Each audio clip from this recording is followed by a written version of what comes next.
What up, guys? Joe the Magic Gatherer here, and today we're going to talk about the hot button issue in the Magic the Gathering community.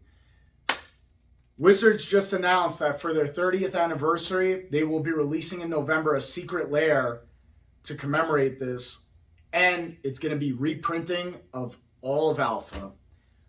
This includes Black Lotus, Power 9, reserve list cards, and people are up in arms. I don't believe so much for the reprinting of it, because Wizards' little workaround for reprinting the reserve list is, so a typical Magic card, you have your Magic card in the front, and in the back it has this kind of backing. So for these cards, they will be having this kind of backing on it, thus making it not tournament legal and kind of a workaround of reprinting the Alpha set. What people I think are most up in arms about is that this secret lair holding 4 packs in one box is going to cost $1,000, $999. A lot of people are pissed off about this. A lot of people are upset. I keep seeing the memes of like, oh, if you're going to buy glorified proxies, why not just print them out at a lower cost? And yeah, you can do that. And if you come to a game table and you have proxies in your deck, I don't really care. It doesn't really bother me that much. However, I'm probably going to say something right now that upsets a lot of people in the community, and that's, I'm going to buy it, and I love it, and I think it's a great idea. I'm super excited for it. My plan right now is to pick up anywhere from 5 to 7 copies of the Secret Lair. I don't know if there's a limit on it or not, but this is something I've been waiting for a very long time. I know a lot of people have been waiting a very long time for something like this. And of course, it's going to have a higher price point. I mean, they're putting Black Lotus in there, dual lands in there, reserve list cards, moxes. I mean, it's a Magic the Gathering collector's fantasy come to life that they're reprinting stuff. Again, not tournament legal, different backing on it. However, I don't care. I mainly play Commander. I think I'm like 99% in my Magic the Gathering life have only played Commander, which is a casual format with friends or at a game store. We always have the rule zero conversation of, hey, are we allowing proxies? Hey, are we allowing XYZ to happen? Can this card be in? And we come to an agreement. So I will have my decks. Hopefully I pull a Black Lotus or dual lands or whatever. And I'll put them into decks. Because why? All my decks are double sleeved anyways. I always use these inner sleeves and then Dragon Shield sleeves, so I'm not going to see the backing of the card. So as long as my play group can come to an agreement that they don't care, as long as they don't care, now I'm sure I'll come across people who are like, oh, this is a problem, I don't want this, I'm not agreeing to this. That's okay.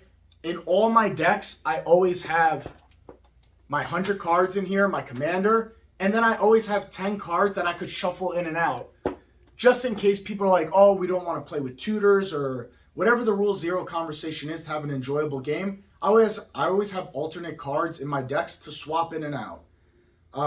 So for me, this is not a problem. What I want to talk about is this weird feeling in the community that it's okay to attack Wizards of the Coast for, at the end of the day, being a business. At the end of the day, they're looking to make money and maximize profits. And you cannot blame them for that, and you cannot get upset when they release a product that's not for you.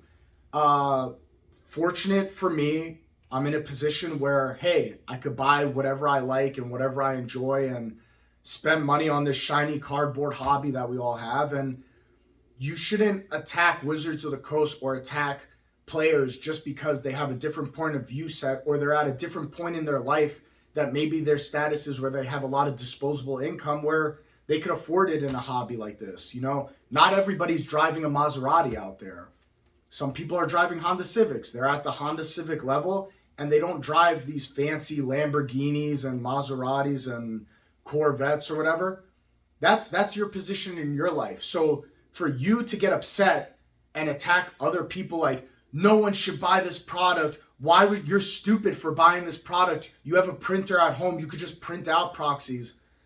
Man, I think this is a way of minimizing how bad you feel inside by attacking other people in the community and making them feel like shit, or attacking Wizards for making a product that, let's face it, is directed towards whales. It's 4 packs for $1,000. they're $250 a pack. This is not a product that's for everyone. And I understand this is a game that is for everyone, but they're not printing, gold. At the end of the day, it's just a hobby. So if you can't afford your hobby, or you can only afford certain tiers in your hobby, that's on you. That's not on Wizards of the Coast for trying to make money. That's not on, I hate this term, but calling us whales. Oh, you could just spend $5-7 grand on shiny cardboard. Yeah. I have it in my bank account and I really enjoy this product. I support Wizards of the Coast. I support the product they make because I appreciate that they make this wonderful game. They take the time to come up with these crazy cards and commission these crazy artworks. Some of the most beautiful things I've ever seen have been on these little square cardboards, and I'll support them. And I don't see a problem with them as a business trying to make money. However, there's this weird sensation in the community that's, oh, that should be $100 product and fuck them. And this is bullshit that it's geared towards whales and it keeps people out at a certain price point. That's life, people. That's life. Not everybody could afford the $5 million house. Some people live in a $100,000 house. That's life. If you're going to get upset at the rich for always trying to make money, you're focusing your energy in the wrong places. You should be focusing your energy on how I could get to that point in life. And I think this is a big problem that not just in the Magic Gathering community, but our country as a whole, where people think, oh, if they have it, that means that because they have it, it's taking it away from me. No, they worked hard to get it, and you don't have it right now, but with enough blood, sweat, tears, and sacrifice, I'm a strong believer that anyone can make it in this country. This country, at the end of the day, I think is far superior, one of the best places to live. And people who come to me and tell me, oh, this is the worst place on earth to live, I could already tell that you've never traveled outside the United States. Because if you went overseas and you saw how some people live, you would not have this feeling of saying this is the worst country. This is the country with the #1 opportunities in the world. That's my speech for today. That's my rant for today. Listen, I know it's a bummer to not be able to afford something that you really, really want. I get it. I totally understand that. I do feel bad, and I do hope at some point people do elevate their status over time and they get to the point they want to be in life where they could afford their hobbies. And, I just don't think it's appropriate to attack the company or to attack people who do have the means to use their disposable income at their leisure.